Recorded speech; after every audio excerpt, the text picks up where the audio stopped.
Israeli জিম্মিদের মুক্তি দিচ্ছে Hamas. গাজায় যুদ্ধবিরতি চুক্তির আওতায় প্রথম ধাপে মুক্তি পাওয়া বেশ কয়েকজন জিম্মি ইসরায়েলে প্রবেশ করেছেন।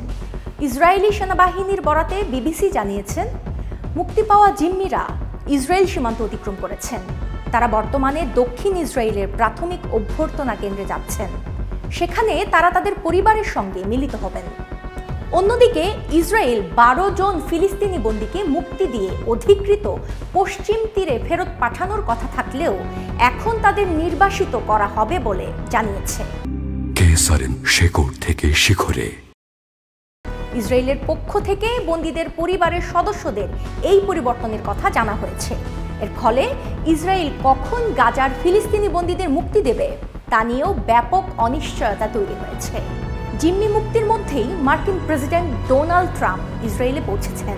ট্রাম্পের সরকারি উড়োজাহাজ এয়ারফোর্স ওয়ান তেল আবিবের উপকণ্ঠে বেন গুরিয়ন বিমানবন্দরে অবতরণ করেছে।